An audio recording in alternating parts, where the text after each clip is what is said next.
Hello, and welcome to Message in the Middle with Marianne. We all know that life is hard, right? It's messy, it's unpredictable, but it can be wonderful all at the same time. My hope is that we can take a deep dive into self-development topics and explore life's lessons through book clubs, conversations, and interviews.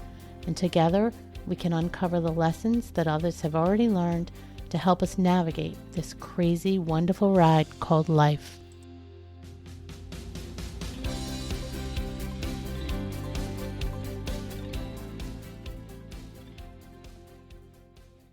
Hello and welcome to Message in the Middle.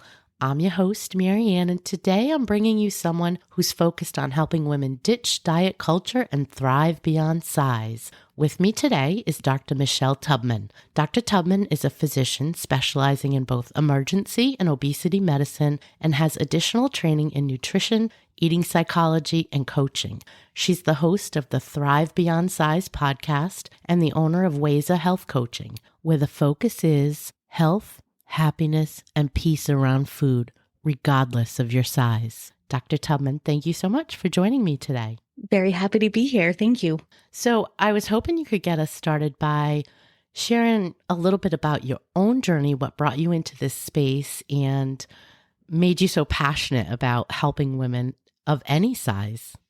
Yes, of course. Well, I think like many people who work in this space, it was fueled by my own journey and my own struggles with my body and my weight. So I have struggled with weight my entire adult life, maybe even starting kind of as a teenager, preteen. And it's kind of been the dominating factor. Everything comes back to my weight, right? There are periods of my life I don't have any photos because I would evade the camera, right? And so, in one way or another, my weight, or at least my perceptions about my weight, have really dominated my life. And you mentioned in the bio that I'm a physician. I'm actually triple board certified in emergency obesity and lifestyle medicine. I have a million other certifications. And a lot of the reason for that is because I felt I needed to overcompensate for my fatness. I feel that. Right. And so during the pandemic, as an emergency physician, of course, that time was, a little stressful and unfun for all of us, but really more so, I think, in the emergency department. And I had a decision to make, right? I could either get swallowed up in the fear and the stress of all of this, or I could use, the downtime that I had to a healthier purpose. And so I decided that I was going to focus on my health. And at the time, for me, that meant losing weight. And so in the process of me doing research and, figuring out what I needed to do to finally solve my weight problem, I discovered coaching and was so impressed by coaching that I went on to become a certified coach as well to help other women with their weight.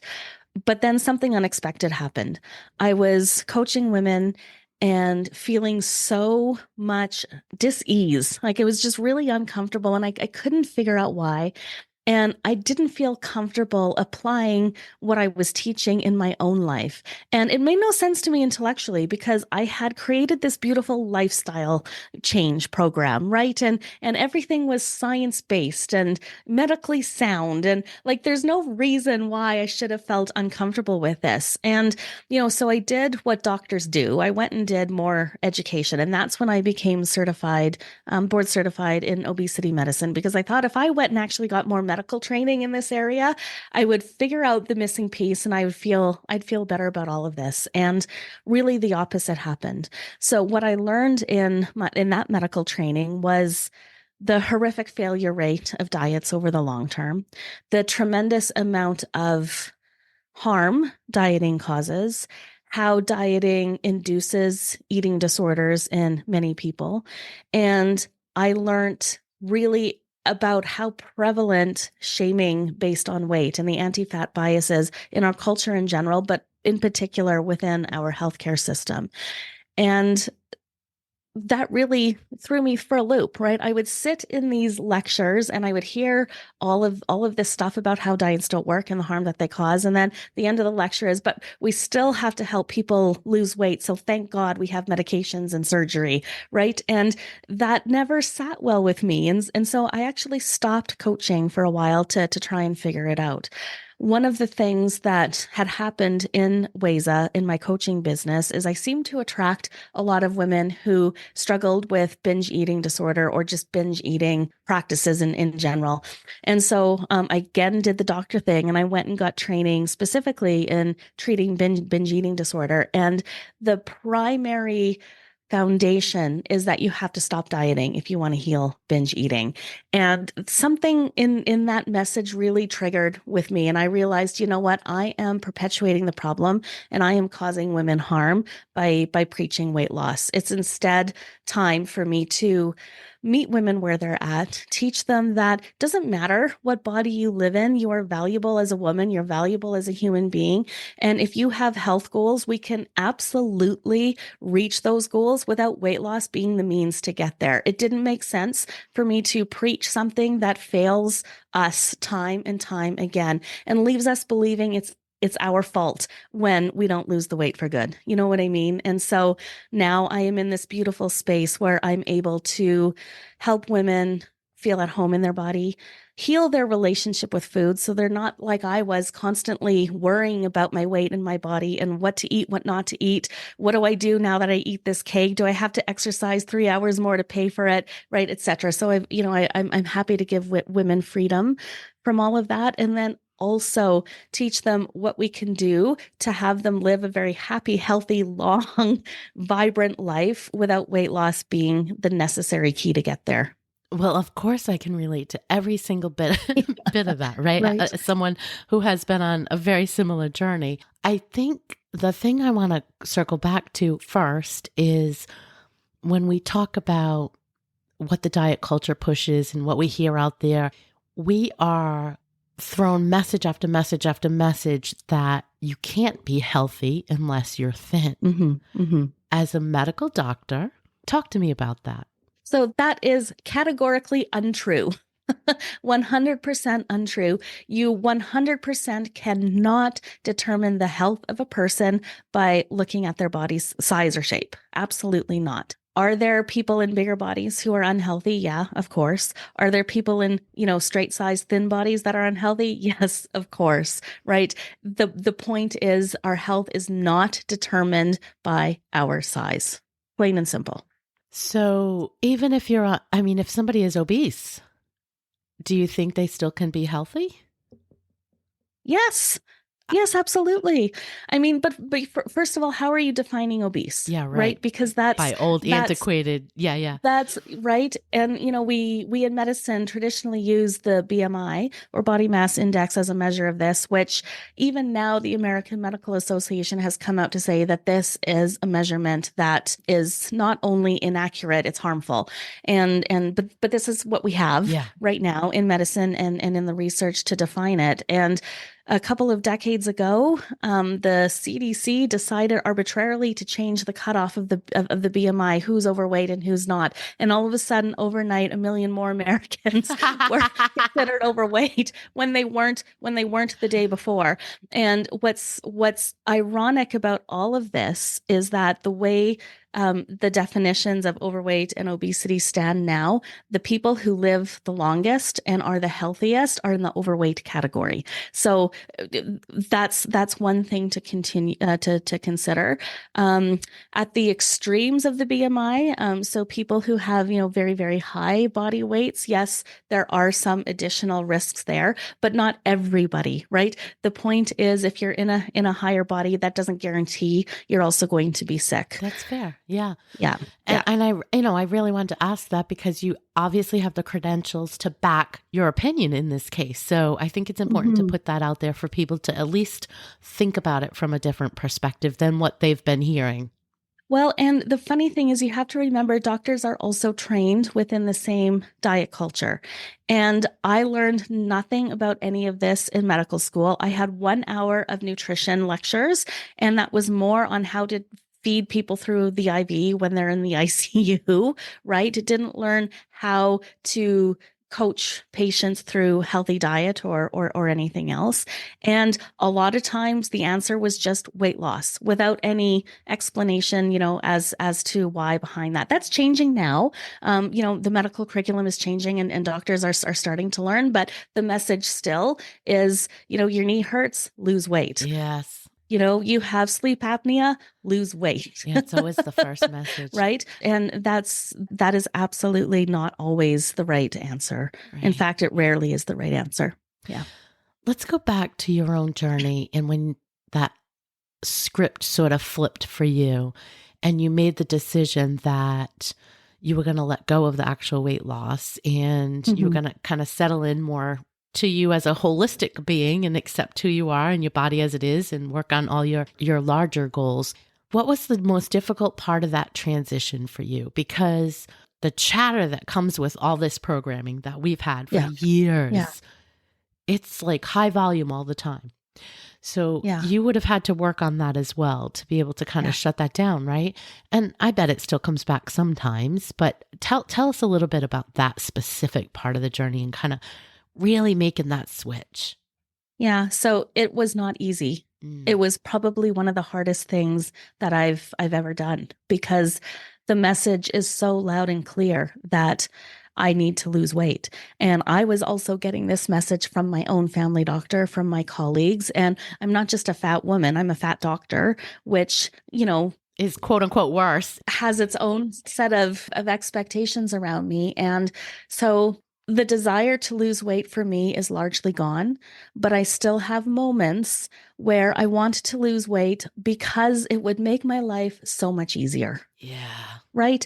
And, I fit in airplane seats, I fit in chairs and I can buy clothing still in regular women's clothing stores, but it's not always easy. And there are moments when I wish I were thinner so I wouldn't have to deal with this outright weight discrimination that I experience. But I think I feel funny kind of admitting this, but I think the thing that really helped me was perimenopause, actually. So I started my perimenopausal symptoms around the same time that I was beginning this transition to losing the need for weight loss. And, I don't know if you're there yet, but my God, your body throws you surprises all of the time in the perimenopausal journey.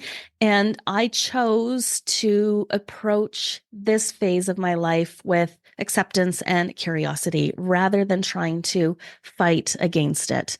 Right. And I had lots of reasons for that. Mostly, I'm a busy woman. I got a lot on my plate. What I don't need is to spend time stressing out about what's happening with my body. So I made this decision to go with the flow. And with that came this necessity for me to just accept where my body is at and accept that it's going through lots of changes right now. And, I can do some things to manage some of the symptoms, but I can't stop my body from going through this transition. And what that translated to in real life for me was taking care of my body in a little bit of a better way, having a little bit more respect for my body, treating it with kindness, and having compassion when I'm having like a really low energy day or like a super heavy period or, a hot flashy day where life is just not going to go the way I wanted it to. Allowing myself to go through that with some grace, just kind of translated into the whole weight thing. And so it made it easier for me to accept my body where it's at and not try to force it into a container that it's just not meant to be in at this phase of my life. So this journey had really helped me. If I were to tell listeners what the key was, I think it really truly was just accepting where my body was at right now and giving myself some grace to let myself be there.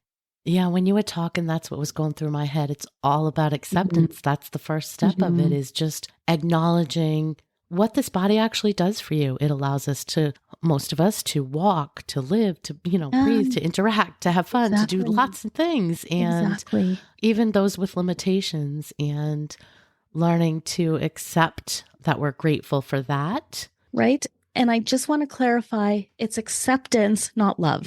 Right. Yeah. So this is one of the things that drives me a little crazy about the body positivity movement is that, you can't just snap your fingers and all of a sudden love your body. I don't think that's a realistic goal for any of us to have, especially if you've made a career out of hating your body over the course of your lifetime, right? Um, Yeah. there's a difference between loving your body and accepting your body. And I think acceptance has to come first.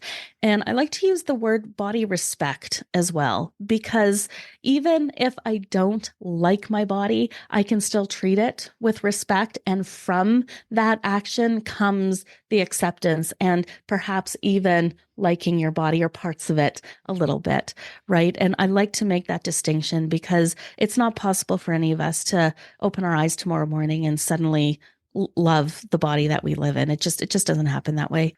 I really love that distinction. And you made me think about almost like thinking about it as a coworker that you may not necessarily be friends with or wouldn't hang out with outside of work, but you have respect for them. They do their job and you can see that good in it, Mhm. right? And then maybe to your point, you might come to find there's certain parts of them that you really do like, but Yes. you don't have to like want to be their best friend. They're not like, you know? So yeah, acceptance versus love or even heavy light. Yeah, exactly. I think it's really makes sense to bring a distinction between the two. I want to move to something that I think you employ as part of your practice, which is intuitive eating. Sure. I think most of my listeners have a basic understanding of intuitive eating, what it means, how to practice it. So I wanted to ask you, what do you think some of the most or the biggest misconceptions are around intuitive eating, or where do people go, quote unquote, wrong with intuitive eating? Yeah, yeah. The number one mistake people make is assuming it means you can eat whatever the hell you want in whatever quantities you want whenever you want. That is absolutely not what it is, right? So, intuitive eating really does make the distinction between eating from a place of physical hunger versus eating from a place of emotional hunger or mouth hunger, that I like to call it, right? And so, intuitive eating is really about tuning in to what your body is requesting of you in any moment. And this is not necessarily just having to do with food, but asking, does my body need rest right now? Does my body need movement right now? Does my body need connection with another right now? What does my body need? And acknowledging that when you are hungry, it is a true act of self-care to eat when you are physically Mm, hungry and to stop when you feel satisfied, when you've had enough. And part of this is eating what your body is asking for. And I think this is where the confusion comes in is people will say, but all I ever want to eat is, cookies and chips and salt and sugar and, the things that are going to make me fat. And that's the second misconception that I'm going to gain a lot of weight with intuitive eating because all I'm going to eat is donuts and cookies. And intuitive eating is complex. There are 10 different pillars that we address when we're embracing this concept of intuitive eating. And one of those involves making peace with food. So a lot of the reasons why we're wanting all of the, sugary stuff and the salty stuff and the fatty stuff all of the time is because we've been restricting them or denying ourselves of them for so long. And the natural response, this is very physiological, is when we are doing that, we're in a scarcity mindset and the body will do whatever it can to get as much of those things because it truly believes it's never going to be able to have them again, right? And so yeah. we get cravings and we get these intense desires. And so once you start allowing these foods into your life, the drama around them goes away. And what most people find, and it doesn't take long, for some people it's a couple weeks, for others maybe it's a few months, but after that time period, you come to a place where your body is naturally wanting healthier foods. And when it does want, some of the foods that we will traditionally define as unhealthy for us, you just need a little bit to be satisfied and then you move on. And you end up having a very natural, balanced diet because of it. But I think the challenge with intuitive eating is to separate all of these pieces and to truly understand what physical hunger feels like for you and what it means to honor that. And from my own journey through learning and embracing intuitive eating, I think it's a really difficult thing to do alone, which is why I have the coaching business, right? To help guide women through this. So that's certainly the biggest mistake I see people making, is assuming it's just eating whatever you want whenever you want it. And that's actually not what intuitive eating is. I love that you threw in there the part about nourishing your body with whatever it needs, Mhm. meaning it could be rest, it could be activity, it could be Mhm. interaction, because I don't hear that often when we're talking intuitive eating. And I do think it's all about being in tune with yourself and your body, Mhm. right? And so I mean, the biggest step in trying to go from emotional eating to true hunger is being in tune enough to know the difference. Like, Yes. what am I feeling right now, right? Taking a Mhm. minute to notice that. Mhm. And I think for many of us that have dealt with this for years and years and years, you lose that.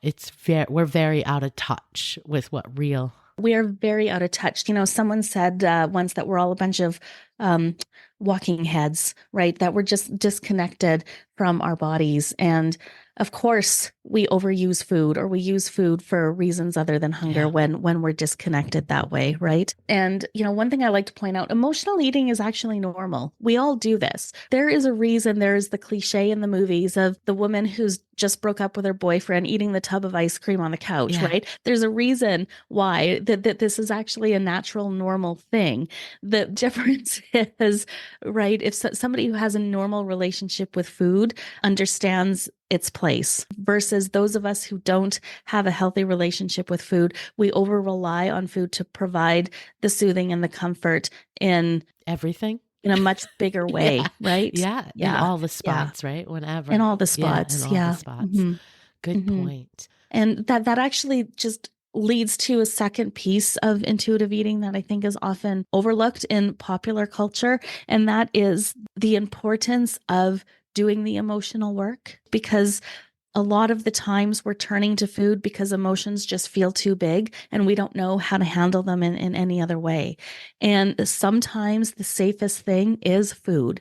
And sometimes we will still need food until we're able to learn how to take care of ourselves in other ways, right? And so I think the general public confuses intuitive eating with attuned eating, Mm. right? So, attuned eating is just that act of tuning into your hunger, eating when you're hungry and stopping when you're full. Intuitive eating is a bigger philosophy that encompasses all of these other components. Yeah, and I think all of them are necessary to really make the difference and switch. Agreed. Talk to me a little bit about a weight neutral self care. Ah, yes. I love this concept of weight neutral self care. So let's just break this down, right? Because we have the weight neutral piece, we have the self care piece. When we say weight neutral, what we mean is your weight isn't part of the picture, right? So, for example, I practice weight neutral medicine, which means I will not weigh you. I will not ask you about your weight. I will not blame any of the symptoms that you have on your weight. I will treat you. All right, wait, can we Yeah. pause? Everybody Oh, wants to come yeah, to you for right. the There, you know what? If you Google weight neutral doctors and your state, there are actually directories of physicians. For real? There are, absolutely. I've never heard of that. That's fantastic. I will give you links so that you can have them in your show That's notes. Yeah. fantastic. And so that's the weight neutral piece. Okay. Self-care is more than, pedicures and bubble baths, right? Self-care is what we were talking about before. It's tuning in and giving your body exactly what it needs, right? So that means sleeping when it's tired, moving when it needs to move, connecting with other people when that's what you need, eating when you're hungry, right? Self care is giving yourself really what you need in the moment. And the problem, as I see it with modern women, is we wear so many hats and there are so many demands placed upon us under each of those hats that we wear that we absolutely come last in the list of priorities. So much to the point where 9 times out of 10, when I ask a woman, what do you actually need right now? They can't tell me. 100%. Right. And so, part of this is really taking some time to sit down and tune into your body and feel into your body and start practicing asking yourself, what do I really need right now? Do I need water? Do I need to get up and stretch? Do I need to keep working? Like what's my body pulling me to do right now? So often today, when women think they're doing self-care, they're doing things that they think they need to do to make their body look better. Right? This is where the pedicures come from. This is where, self-care to people might mean I'm going to exercise more so I can lose a little bit of weight, or I am going to, only eat vegetables for the next 60 days. So when your self-care practices are coming from a place of changing your body in some way, that is not self-care, that is self-torture. Right. So when I talk about weight neutral self-care, I'm talking about doing the things for your body that it needs to feel healthy, energetic, vibrant, and alive, and not to simply mold your body into something that you think it needs to be. I love that. Does that make sense? Yeah, and I couldn't agree more. I do also agree that for many of us, especially when we're first starting on some of this work, it's very difficult to tune into what you actually need. Mm-hmm. And that's part of the work, right? That really is part of the work. I always tell people, if you can learn to take the pause, at least when when you feel like you got to eat or you're not sure what's going on, just take a pause and start having that moment. And then the next step can be kind of tuning into it. Right. Right. And so that is so key. Practice is really what's required here, because for this to work, you have to trust that your body is going to talk to you, and your body has to trust that you're going to listen, right? And until that relationship is solid, you might not hear the messages, right? And so when I was first learning to do this, I literally set an alarm on my phone for every hour. I'm not kidding. Every hour when my alarm would go off, I would just stop and take a breath and say, what do I need right now? And it took a long time. Like, I'm talking in the order of a couple of months before I started understanding what I need right now. And then it probably took me months longer to allow myself to go ahead and give that to me, right? So I work almost full time as an emergency physician. I'm like a 0.8, right? And so I use the rest of the time to run my business. And that means I don't have a lot of time to run my business. And so I have it in my head that on the couple days a week that I have, I am going to sit down on my desk as soon as I wake up in the morning, and I'm going to go until I can't go anymore so I can get everything done. And if I don't get things done, I feel a lot of stress. And what I learned through this process is my body actually needs to get up and stretch every hour. I need water every hour. My brain needs a break every couple of hours. And, it was hard for me to let go of the standards I thought I had to meet to make my business work, to actually honor my body. And can I tell you, like, after I mastered this, I'm so much more productive, even though I'm probably working half the amount of time, because I'm giving my body what it needs. I'm like, I go to bed at 9:30 at night. I'm like a freaking old lady, but it's like I'm up at 5:30 in the morning, energized and ready to go, right? It's like I always thought I was a night owl. Turns out I'm not. When I'm listening to my body, I'm actually a morning person. So I'm dying listening to you, because I posted something just last weekend. I too, like, this was a big lesson for me. And most of the listeners know I have a full-time, regular, normal job, and I do this on the side. And it takes time, right? So trying to squeeze it in, and I have grandkids. I also have a very busy life. And so I used to feel the pressure. There was nothing about downtime. There wasn't a thing called downtime. You just didn't have it. Yep. And last weekend, and I've been doing some work now for a couple of years, so I've gotten way better at that. And last weekend, I was coming down with something, and I got up on Saturday, and I had this, I was supposed to do all these things to catch up, get ahead, do a bunch of podcast episode editing and all that stuff. And I said, I think I'm going to lay on this bed and do nothing today. And I literally laid on the bed Saturday. And I also had a big thing going on Sunday. I laid on the bed Saturday and I did almost nothing all day. Good for you. And it was okay.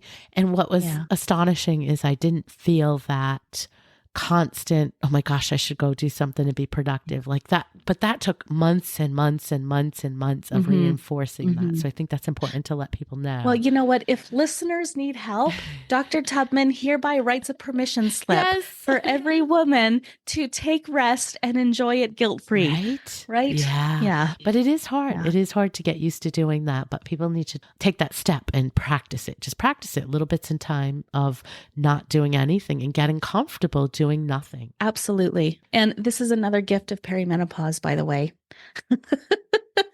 Because there are days... The gift that keeps on giving? There are days where there's just literally nothing in the tank. And I can't imagine how miserable I'd be right now if I forced myself to push through it. Yeah. Let's talk a little bit. I'm looking at my cheat sheet for a minute because I want to get this right. So you have a prompt. If you woke up and weight didn't matter, what would your life look like? And you put that out into the world. And I know when I read it, I found that extremely interesting. How do you use that with folks? I mean, what kind of reaction to that do you get? So the reaction surprises me because I don't get one. Like I will ask this of people, and women do not know. Yeah. Women don't know what they want for their lives. That is true. And this goes beyond the weight piece, right? And it's true that some women will say to me, I have been so focused on my body and my weight and the food and all of it for so long that I don't even know what I want for my life anymore. Other women will say, I've been a mom and a wife and, you know, an employee and this, and there's just no space for me to dream for myself, right? And it breaks my heart that women don't dream anymore. They just don't allow themselves to dream anymore. And so where this question though actually came from was Starbucks. So I was standing in a Starbucks line, waiting for my chai latte, and there were two women in front of me, and they were chatting with each other. So they were both in bigger bodies, and one had been complaining of knee pain. The other said, "Why don't you go to physiotherapy?" And the woman said, "I'm just going to lose weight first, and then I'll try." And in my mind, I was flabbergasted. It's like, why not try physiotherapy right now, right? And it occurred to me to ask her, like, what if I could press a magic button and there was no such thing as a thin ideal, right? That, you know, you could be tall or short and it doesn't matter. You could be thin or fat and it doesn't matter. Like what if your weight truly did not matter? What would you do for your knee right now?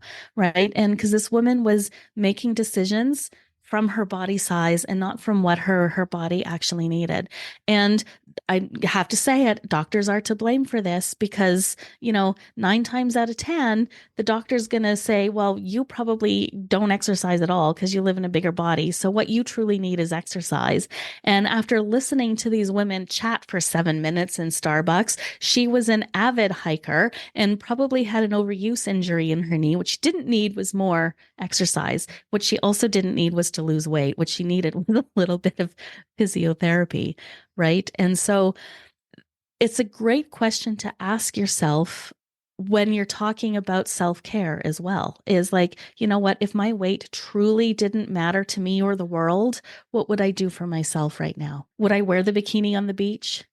Would I want photos with myself and my grandkids? I love that question.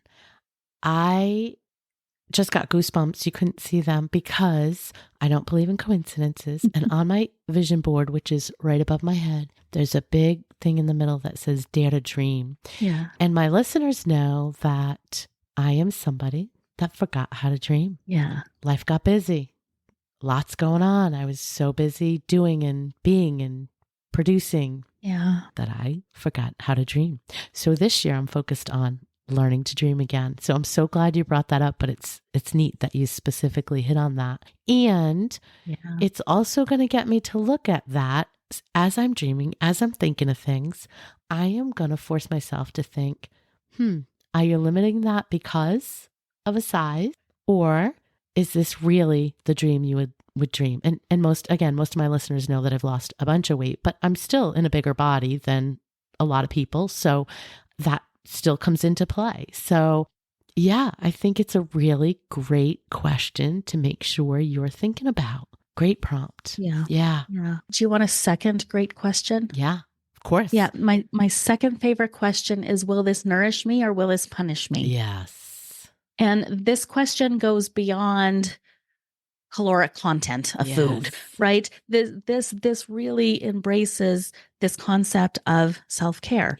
Is it going to nourish my soul, my body, my mind, my heart, or is it going to punish me to continue at this job I hate, to fight with my partner, to eat the ice cream, to wear a bathing suit on the beach, right? And this question really asks you to take a good look inside and ask, what do I really need right now? Right. And this question came to me on a beach day with a bunch of friends, and everybody had decided to go to ice cream. And I literally had a pack of rice cakes. I'm not even kidding you. I had a pack of like rice cakes to eat. And I thought, no, I'll just like stand off to the side and eat my rice cakes. And I thought, this is punishing me. 100%. Like, there is nothing wrong with me having a scoop of ice cream with my friends on this beautiful hot day on the beach. And it was more nourishing in every way for me to just enjoy ice cream than to sit and eat rice cakes out of a plastic bag on the beach on a hot summer day, right? And there are lots of times where I ask myself that question, and it's no, actually, the ice cream will not nourish me today. I'm not really hungry. I don't really need it. What I actually need is rest. That's why I wanted the ice cream, to perk me up. So I'm just going to go take a 10-minute, sit outside in the sun and then come back to my workday, right? So I love those two questions together of like, what would I do if weight didn't matter to me or to anybody else?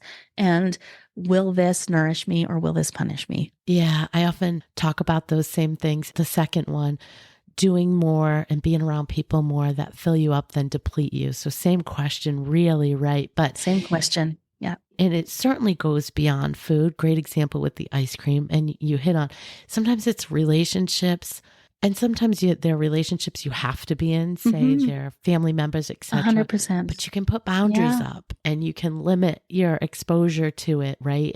And put your little bubble on so that it doesn't eat away at your own personal space and your personal attitude. So I think those are great questions. Thank you for sharing them with us.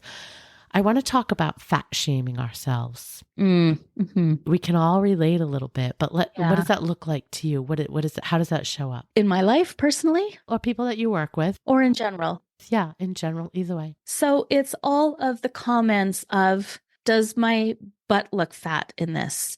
I'm too fat for anyone to ever love me. I need to lose weight before I can apply for that job. I can't wear a bathing suit on the beach. I can't be in family photos. I'm too fat. All of this is fat shaming ourselves. And the problem is, a lot of the times we just don't see it. So when I'm teaching people about this concept, I like to talk about internal versus external, or intrinsic versus extrinsic biases, right? So extrinsic ones are the ones we're aware that we're having. When we're very much aware that we're afraid to go out in public because of our bodies, or we're reluctant to say yes to be a bridesmaid because we'll be the only fat one in the bridal party. Like, these things that we're aware of are easier for us to identify and to manage. But we can have these implicit or intrinsic biases that operate on the subconscious level. We're not necessarily aware that we have them. And these are the ones that are so much harder to manage. These are these deep-seated beliefs that we're not good enough because we live in a bigger body that feel so true, we don't even question them. And that's the harder bit. So one exercise that can be so illuminating is if you just Google Harvard implicit bias tests and go to their website, they actually have one for anti-fat bias. And many people who live in bigger bodies score tremendously high on this. And of course we do, right? Because we hear the messages from the day we're born that thin is beautiful. And, as soon as mom starts questioning your tummy getting a little pudgy, or somebody says something to you at school, right? Very early, we get these messages, and we internalize them. And, it's not so easy to really overcome those for ourselves. So a lot of things that I thought of there, but I can so relate, as much as I hate to say it, the fact that when we do those things, we're not only solidifying these stories we have about ourselves in our heads, right, by repeating all this stuff, but if we have young girls in our households, we're also sending them the exact messages we want to get away from. We are. Yeah. And I feel a little bit torn because I know personally I've done this to my girls growing up because I've sent those messages about myself. But also, it's really hard to see one of your children, grandchildren, etc., and not worry. And I get where that comes from. It can come from a place of love because you don't want them to go through some of the same things that you went through. Mm-hmm. But that's not helping create a good relationship with food or with body. No. So you have to recognize, even though it's coming from a place of love, even though, yeah, it's, you have to separate and break away from those things, doing those things, thinking those things. You do. You do. And I also just want to emphasize that it goes both ways, right? I mean, you and I both live in bigger bodies. And so this is what we're focusing the conversation on. But the same thing happens. I speak to many women who have, in fact, I had this beautiful conversation with another physician, an endocrinologist, a couple of weeks ago, who says she was only ever recognized for her thinness. It didn't matter what else she accomplished in her life. Her glory was that she was thin. And she feels invisible because all anybody ever sees is this accomplishment of her body, right? And so it's exactly the same thing, right? Or you think about people who live in straight-sized bodies who are so afraid of gaining weight that they're living under the same, self-imposed oppression, right? Because they can't fully live their life because they're afraid, if I enjoy my son's birthday cake, I'm going to get fat. And then what? Right. And so this truly affects all of us. I think it's great to really think about that as we start winding down. It really can go the opposite way. Mm-hmm. And there's probably never a good time or reason to say something about someone's body. I mean, in what scenario? I'm thinking of my own experiences, but if you say to somebody in your family says to you, wow, you look great, you lost a lot of weight, or wow, you look like you put on a few pounds. Like, no matter what, it's not a good idea. It's never going to end well. So just no. And it goes back to, you can never make interpretations on a person's life based on what their body looks like. You just simply cannot, right? Yes. The classic example, I interviewed a woman for my podcast, quite some time ago, who truly got compliments on her weight loss as she was undergoing cancer treatments. Right. And awful. It is awful. And you just do not know what's going on in a person's life. In fact, this physician I spoke to a couple weeks ago, when she was trying to lose some baby weight, she literally ate 300 calories a day for months. And her doctor said, well, whatever you're doing, keep on doing it. And this is the moment where she broke down, because she's like, I cannot exist like this. I've got nothing left to give. Right. But we make assumptions based on what people's bodies look like. And that is what we should never do. And that is what the whole thing is about. This is your whole gig. Thrive beyond size. It doesn't matter what your size is. Work on your whole self. Exactly. Because I know that's one thing that, you talk about. It's not, get away from the focus on the weight. Work on your whole self. And that's healthy mind, body, soul, everything. You got it. And it's that whole package. Yeah. I'm so excited to have talked to you today. I could probably keep talking to you for about 3 hours. But I know, right? thank you for sharing all of your knowledge and your own personal experiences with us. We will put all your links out there for people so they can check you out, check out your work, your sites. Sounds good. Maybe some that can use some extra coaching can come look you up, and definitely check out the podcast, Thrive Beyond Size. Absolutely. Thank you so much for being here today. Thank you. It was an absolute pleasure. Thank you for listening to this episode of Message in the Middle with Marianne. If you enjoyed the podcast, please take a minute to share it and write a review, as it helps bring new listeners to our audience. If you'd like to keep the conversation going between episodes, please join us at Facebook group Message in the Middle with Marianne.